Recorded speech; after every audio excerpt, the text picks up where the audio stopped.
Boa tarde, a graça e a paz do Senhor Jesus, meu irmão.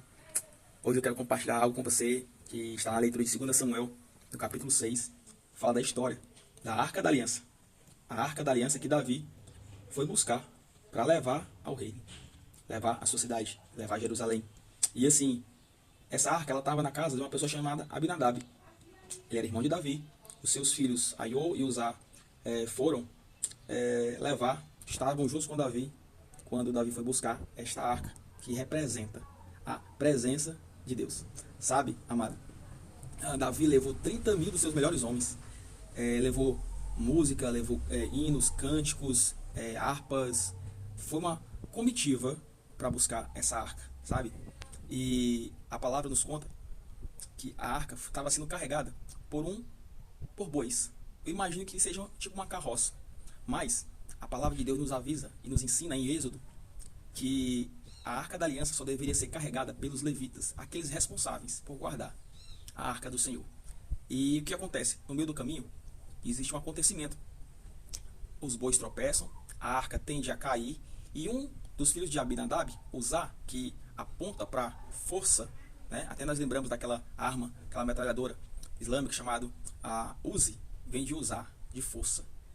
E quando Uzá trisca na arca, automaticamente ele é ali morto pela presença do Senhor.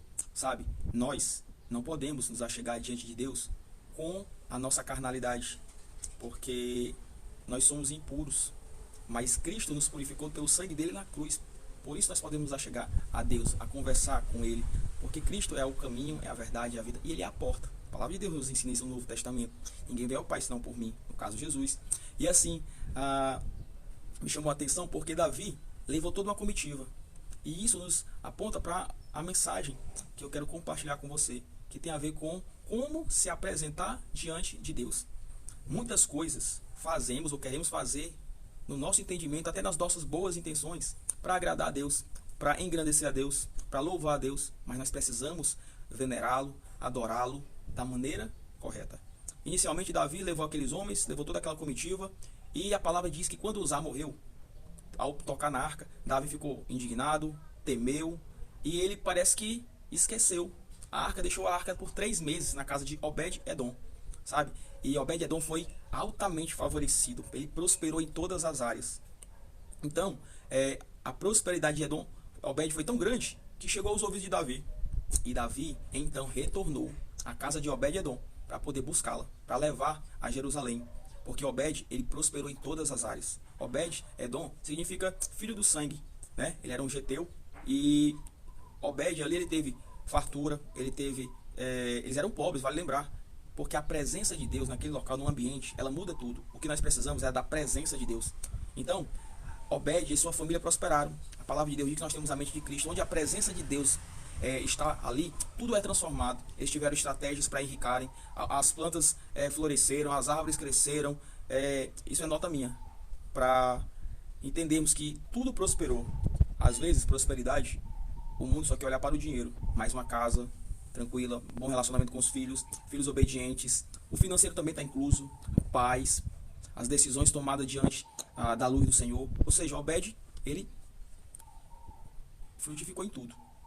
E Davi foi buscar. Só que agora Davi, ele tomou uma postura diferente. Ele não fez mais uma atitude apenas natural, apenas humana.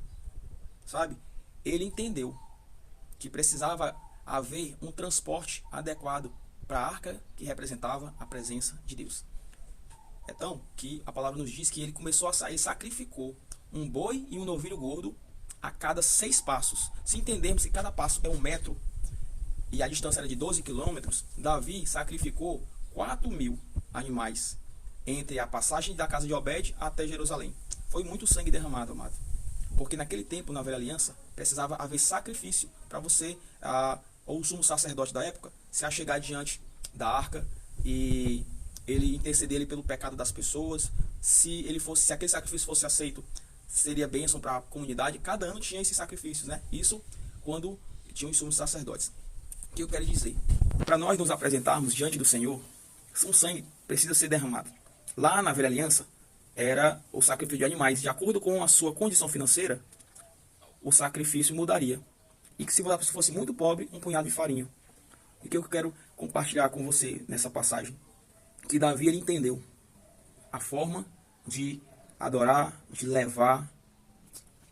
A arca também não foi mais em carros de bois, como a gente falou lá em Êxodo. E diante de tudo isso, muito sangue foi derramado. Davi chegou em Jerusalém e nos lembra da pessoa de Jesus Cristo.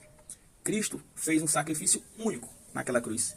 Ele derramou o sangue dele, aquele que nos lava dos pecados, aquele que nos faz nos achegar diante de Deus. Deus, quando olha para mim e para você, que cremos na ressurreição de Cristo, que cremos que Ele é o nosso Salvador, que Ele é o nosso Senhor, quando nós entendemos tudo isso, nós nos tornamos cristãos porque nós reconhecemos aquele que derramou o sangue por mim e por você.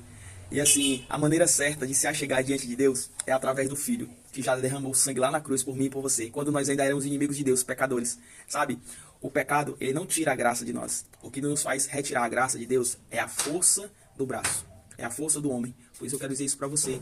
Não entre na presença de Deus no seu achismo, na sua força, mas entre através da pessoa de Jesus Cristo, que é a pessoa na qual eu e você temos acesso a Deus. Amém? Fica na paz, que Deus te abençoe.